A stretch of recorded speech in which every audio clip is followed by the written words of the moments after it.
नमस्कार, माझ्या नवीन व्हिडिओमध्ये सर्वांचे स्वागत आहे.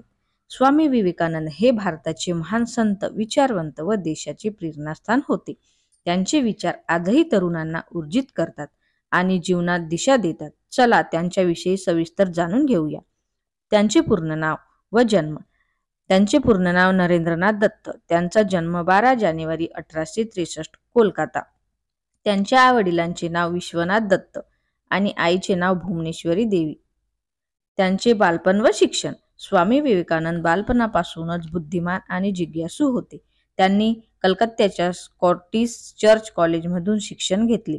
वेद, उपनिषद, भगवद्गीता तसेच पाश्चात्य तत्त्वज्ञान यांचा त्यांनी अभ्यास केला. त्यांना सतत देव कोण आहे हा प्रश्न पडत असे. त्याच उत्तराच्या शोधात ते अनेक संत महात्म्याकडे गेले आणि अखेरीस श्री रामकृष्ण परमहंस यांच्या भेटीने त्यांचे जीवनच बदलले. रामकृष्ण परमहंस यांचा प्रभाव. रामकृष्ण परमहंस यांनी विवेकानंदांना अध्यात्माचे खरे स्वरूप दाखवले. प्रत्येक जीवात ईश्वर आहे ही शिकवण त्यांनी दिली. गुरूंच्या निधनानंतर विवेकानंदांनी संन्यास घेतला आणि विवेकानंद हे नाव धारण केले. शिकागो परिषद. 11 सप्टेंबर 1893 रोजी अमेरिकेतील शिकागो येथील धर्मसंसदेत विवेकानंदांनी दिलेले भाषण इतिहासात सुवर्ण अक्षरांनी लिहिले गेले आहेत.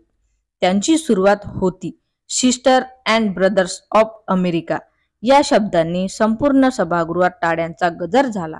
त्यांनी भारतीय संस्कृती, सहिष्णुता आणि सर्व धर्मसमभाव यांचे सुंदर वर्णन केले. त्यांचा संदेश उठा, जागे व्हा आणि ध्येय साध्य होईपर्यंत थांबू नका.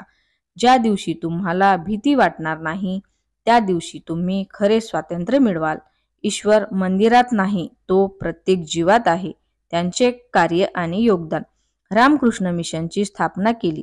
1897 समाजसेवा, शिक्षण आणि अध्यात्म प्रसारासाठी भारतभर भ्रमंती करून त्यांनी समाजातील अंधश्रद्धा, जातीभेद, अज्ञान याविरुद्ध प्रचार केला. तरुणांना देशसेवेची प्रेरणा दिली. त्यांचा वारसा आणि प्रेरणा. स्वामी विवेकानंद हे केवळ संन्यासी नव्हते तर आधुनिक भारताचे निर्माता मानले जातात. त्यांच्या जन्मदिवसाला 12 जानेवारी भारतात राष्ट्रीय युवक दिन म्हणून साजरा केला जातो.